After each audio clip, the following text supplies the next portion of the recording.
Hi viewers, welcome to our channel. ప్రస్తుతం మనతో పాటు ఇమ్మంది రామారావు గారు సీనియర్ జర్నలిస్ట్ ఉన్నారు. వారితో ఒకసారి మాట్లాడదాం. సార్ నమస్కారం. సార్ నమస్తే బాబు. సార్, ఈ ఎలక్షన్స్లో వైసీపీ ఘోర పరాభవం చూడడం మనం చూస్తున్నాం సార్. అయితే ఓడిపోయిన తర్వాత వైసీపీకి సంబంధించి కొన్ని కీలక అంశాలు బయటకు రావడం చూస్తున్నాం. అందులో ఒకటి, అంతకుముందు సజ్జల భార్గవ్ గారు మొత్తం సోషల్ మీడియా హ్యాండిల్ చేసేవారు కదా. ఆ టైంలో ఎన్నికల ప్రచారం టైంలో ఒక మహిళా యాంకర్కు కోట్లాది రూపాయలు ఇచ్చి మొత్తం కూడా ఇంటర్వ్యూలు, వైసీపీ నాయకులంతా ఇంటర్వ్యూలు ఆమెతో చేయించుకున్నారని చెప్పేసి కొన్ని వార్తలు బయటకు రావడం మనం చూస్తున్నాం సార్. మరి ఇప్పుడు అందరిలో కూడా అసలు ఎవరు ఆ యాంకర్, నిజంగా అంత డబ్బులు తీసుకొని ఇంటర్వ్యూలు పెట్టించిందా, దీనివల్ల ఎటువంటి లాభం వాళ్ళు పొందారని చెప్పేసి క్వశ్చన్స్ అయితే రైజ్ అవుతున్నాయి. అది అసలు ఏం జరిగింది సార్? ఇష్యూ గురించి మీ ఒపీనియన్ ఏంటి? ఇక్కడ జగన్మోహన్ రెడ్డి ప్రజాస్వామ్య విలువల్ని కాలరాచి తన సొంత ఎజెండాతో పరిపాలన సాగించాడు.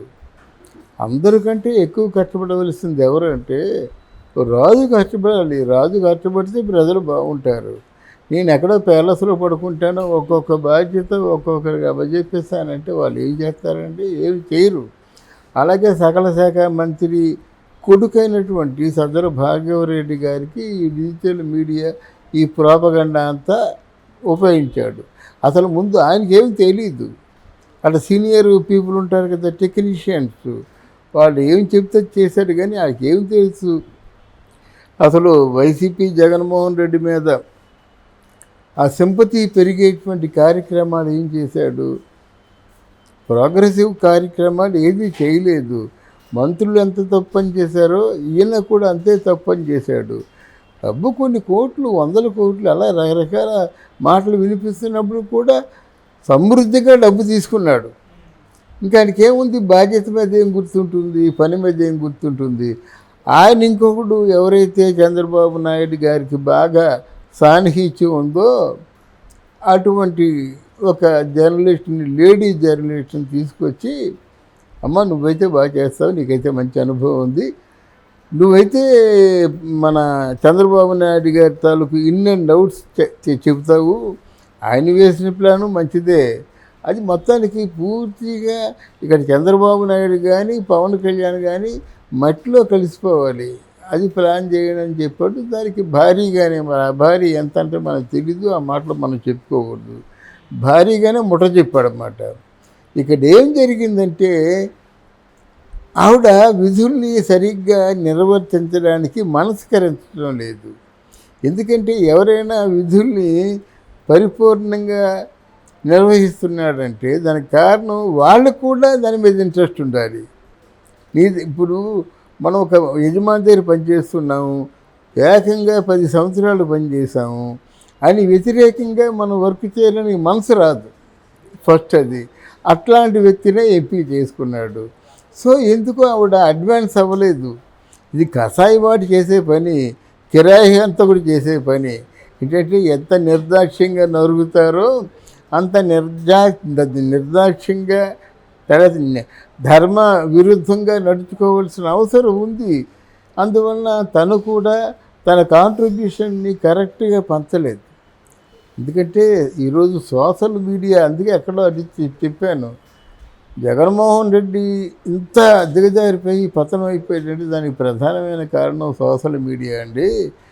అజ్ఞాతంగా కనిపించకుండా ఉన్నట్టు కనిపించిన సోషల్ మీడియా ప్రజల్ని ఎంతగా ప్రభావితం చేసిందంటే వాళ్ళు పూర్తిగా క్లీన్ స్వీప్ చేయించారు వాళ్ళు. అలాగే దేశంలోనే మొదటి స్ట్రైక్ రేట్ 100% వ్యక్తిగా పవన్ కళ్యాణ్ నిలబెట్టారు. వాళ్ళు తక్కువ వాళ్ళు కాదు మీడియా వాళ్ళని మనం చెప్పుకోవడం జరిగింది. ఇప్పటికీ చెప్తున్నాడు అన్నమాట, మీడియాని తక్కువగా అంచనా వేయకూడదు. మీడియా కూడా ఒక రాజకీయ నాయకుడికి ఉన్నటువంటి ఆలోచన, పరిశీలన ఉండాలన్నమాట. ఆ విధంగా ఈరోజు అంటే ఒక్కొక్కటి బయటపడుతుంది. చివరకు నీవు నేర్పిన విద్యయే నీరజాక్ష అన్నట్టు ఆయన ఏమన్నాడు మన జగన్మోహన్ రెడ్డికి, ఎవరైనా డబ్బులు ఇస్తే తీసుకోండి, ఓటు మాత్రం మాకేయండి అన్నాడు.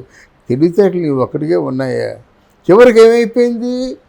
వైసీపీ పరిపాలనలో ఉన్న ముఖ్యులైన సభ్యులందరూ వాళ్ళు కూలబెట్టుకున్న డబ్బులన్నీ బయట పంచమని ఇస్తే ఆ మధ్యవర్తులు పంచకుండా చేశారు. డబ్బులు అందలేదు ఎవరికి, మధ్య ఇచ్చేవాళ్ళు మధ్యలో తీసుకున్న వాళ్ళు గయామార్ అయిపోయారు అన్నమాట. వాళ్ళు నేర్పిందే కదా, మీరు డబ్బులు తీసుకొని మాకు ఓటు వేయొద్దని చెప్పాడు. తథాస్తు దేవతలు ఎక్కడి నుంచి చూశారో తథాస్తు అన్నారు. డబ్బులు ఖర్చు పెట్టడం జరిగింది, ఓడిపోవడం కూడా జరిగింది. పరమ దయనీయంగా ఓడిపోయారు అన్నమాట వాళ్ళు. ఓకే సార్, యాంకర్ కూడా అంటే చంద్రబాబు గారి ఫేవర్గా యాంకరే ఆమెనే మార్చుకున్నారు అని చెప్పేసి కొన్ని వార్తలు కూడా రావడం చూస్తున్నాం సార్. అంటే చంద్రబాబు గారు సపోర్టర్ అంట కదా ఆమె కూడా. అవునండి, ఎవరు సపోర్ట్ అయినా నువ్వు ఎందుకు వెళ్ళావు, ఎవరో పిలుస్తారండి మనల్ని ఎందుకు వెళ్ళావు, నీకు అక్కడ డబ్బులు ఎక్కువ వస్తాయని ఇంట్రెస్ట్ ఉంది కాబట్టి వెళ్ళావు. లేకపోతే నీ వృత్తిలో ఇఫ్ యూఆర్ కంఫర్టబుల్ ఎందుకు వెళ్తావు? అక్కడ నీకేదో కంఫర్ట్ లేదు, అన్నీ బాగున్నాయి అక్కడ, ఇక్కడ నీకు కోట్లు రావు. అక్కడ మామూలుగా ఈజీగా వస్తాయి కోట్లు, అంతే కదా. ఇప్పుడు ఈరోజు జర్నలిస్టులు అంతే అయిపోయారు కదండి. చిన్న ఆఫర్లు కాదు ఇవన్నీ, ఒక 50 కోట్లు 100 కోట్లు అంటే మరి విశ్వసనీయ సమాచారం ద్వారా తెలిసిందే. ఆర్జీ ఉన్నాడు, ఒక్కసారి ఇన్నంతస్తులు ఆర్జీవి డన్ అని పెట్టి ఎలా పెట్టుకున్నాడు కనుక ఆయనకి 100 కోట్లు 1000 కోట్లు పోతే ఆయనకి ఏమీ కాదు. వీళ్ళకి అలా కాదు, లైఫ్ టైం సెటిల్మెంట్. అందువల్ల వాళ్ళు డబ్బుగా అమ్ముడిపోయారు. ఈరోజు అందరూ అంటున్నారు కదా, ఇలాంటి ఎన్ని కేసులో బయటపడతాయి ఇక ముందు. ఇప్పుడు ఇది మొదలు వచ్చింది, ఇంక ముందు బాగా బయటపడుతున్నాయి అన్నమాట. సార్ ఇదంతా సజ్జల భార్గవ్ యొక్క ప్లాన్ అని చెప్పేసి కూడా మాట్లాడడం చూస్తున్నాం సార్. 2 సంవత్సరాల క్రితం ఆయనకు మొత్తం సోషల్ మీడియా బాధ్యతలు అప్పగించేసినప్పటి నుంచి కూడా ఇటువంటివన్నీ కూడా చేస్తున్నారు. అంటే సోషల్ మీడియాలో ప్రచారం కానివ్వండి, లేకుంటే జర్నలిస్టులు అందరికీ కూడా డబ్బులు ఇచ్చి ఇంటర్వ్యూలు చేయించుకుంటున్నారని చెప్పేసి అంటున్నారు. ఇది సజ్జల భార్గవ్ యొక్క ప్లానే అంటారా సార్? వర్కౌట్ అయిందా? సజ్జల భార్గవ అనేవాడు కేవలం చంద్రబాబు నాయుడు, పవన్ కళ్యాణ్ పిల్లల్ని తిట్టడం ఒకటే ఎజెండాగా పెట్టుకున్నాడు. దాంట్లో కంటెంట్లో ఏదైనా మార్పు ఉందండి? అంతే కదా. చంద్రబాబు నాయుడు 5 సంవత్సరాలు పరిపాలించిన వ్యక్తిని ఏం చెప్పాడు? ఇంకా వెన్నుపోటు అని ఎన్నిసార్లు అంటారు, పాత పడిపోయింది ఆ మాటలు. కొత్త విషయం చెప్పండి, ఎక్కడ ఎంత స్కామ్ చేశాడు, ఎంతమందిని మోసం చేశాడు, ఎంతమందికి ద్రోహం చేశాడో చెప్పండి. పవన్ కళ్యాణ్ 3 పిల్లల గురించి మీరు చెప్పాల్సిన అవసరం లేదు, ఆ పిల్లలే చెప్తున్నారు. ఇప్పుడు ఈరోజు రేణుదేశి ఎంత మంచి ట్వీట్ పెట్టింది, ఏడుపు వచ్చింది చూస్తే. ఈ సమయంలో మీ పక్కన ఉండలేని దురదృష్టవంతురాలి అంది. అలాగా డివోర్స్ తీసుకున్నప్పుడు కూడా మీరు గొప్ప మనిషి, మీ నిజాయితీ గల మనిషి, ఆనెస్టీ మీ రూపంలోనే నాకు కనిపిస్తుంది దేవుడు అని చెప్పేసి అడ్మిరేషన్ ఇచ్చినటువంటి వ్యక్తి ఎవరో కాదు, స్వయాన ఆయన తాలూకు 2వ భార్య. కనుక ఏదైనా కొత్త విషయాలు మీరు చెప్పండి, వింటాం. అంతేగాని ఎవరికి ఇష్టం వచ్చింది అక్కడ ఆ మీడియాలోనూ కంటెంట్లు ఇచ్చినట్టయితే ఏమి చప్పగా ఉంటాయండి. ఈరోజు ఎంత కత్తిమేస్తామంటే యూట్యూబ్ మీకేమైనా తమ్మనైలు నచ్చపోతే తిరగేస్తున్నారు, లోపల కంటెంట్ వరకు ఎవరు వెళ్తున్నారు? ఇటువంటి పోటీల్లో నువ్వు చాలా అందరికంటే కాంపిటేటివ్గా ఉండాలి కదా.